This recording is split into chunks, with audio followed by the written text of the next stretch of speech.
Thomas Soto, 6h-9h sur Europe 1. Le débrief de la matinale, les temps forts de ce que vous avez entendu ce matin sur Europe 1. Le PDG d'EDF, Jean-Bernard Lévy, était l'invité de Jean-Pierre Elkabbach à 8h20 et il nous a parlé de l'avenir de Fessenheim. Écoutez. Lorsque nous connecterons au réseau le nouvel EPR de Flamanville, le produit de la nouvelle génération de réacteurs nucléaires, eh bien nous aurons à déconnecter du réseau deux tranches. Lesquelles ? Les deux tranches ont été désignées par les autorités politiques. Ce sont les deux réacteurs de Fessenheim. Mais EDF nous annonce la fermeture de Fessenheim. Réagit Monty 2014 sur Twitter avec le hashtag un matin. Reste à connaître la date exacte, puisque 2017, c'est un calendrier encore prévisionnel pour la mise en route de l'EPR de Flamanville. La Société Générale était-elle au courant des agissements de Jérôme Kerviel ? Le nouveau témoignage de cette commandante de police peut-il déstabiliser la banque ? Écoutez ce qu'en dit Jean Veil, c'est l'avocat de la Société Générale. Il était mon invité à 7h15 pour la question qui fâche d'Europe 1. Ça frappe shit cette affaire. Je pense que ça n'ira pas beaucoup plus loin. C'est une affaire qui dure, elle dure depuis 7 ans. Je pense que la plupart des Français en ont plein le dos. En tout cas, en ce qui me concerne en tant qu'avocat, même si je suis payé, je trouve que ça commence à bien faire. Est-ce qu'il ne faudrait pas tout remettre sur la table ? Les avocats de Kerviel, David Koubi, demandent la révision du procès.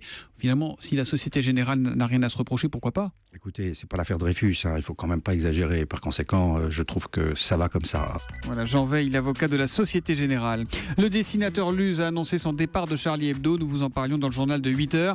Et on a une question de Francis sur europe1.fr qui nous demande à quoi a servi l'argent récolté après les attentats du 7 janvier. Ève Roger, c'est vous qui suivez ce dossier pour Europe 1. Alors à quoi a servi cet argent ? Déjà depuis hier, on a le montant exact de la fortune de Charlie. Je vous le rappelle, 4 300 000 € pour les dons, 36 000 donateurs qui viennent de 84 pays différents.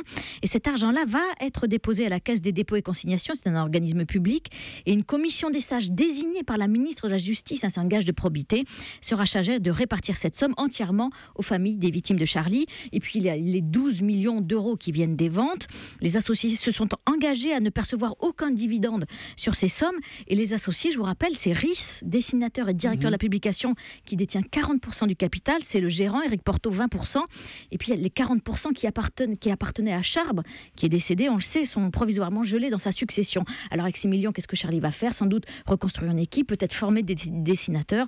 En tout cas, ils ont plusieurs années pour survivre avec cet argent et une équipe à reconstruire après le départ de Luz. Voilà pour cette réponse à Francis. Si comme Francis, vous souhaitez réagir à la matinale, c'est très simple. Twitter avec le hashtag un matin, europe1.fr ou le 3921 par téléphone.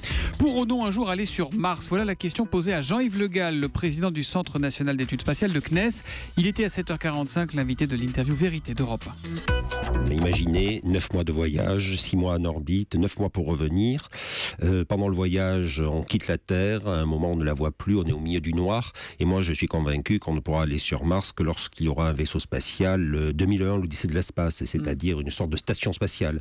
Vous imaginez à 3, même si c'est très sympathique, mais à 3 dans une Twingo pendant 9 mois. Oui, ça serait compliqué. quand même un peu dur.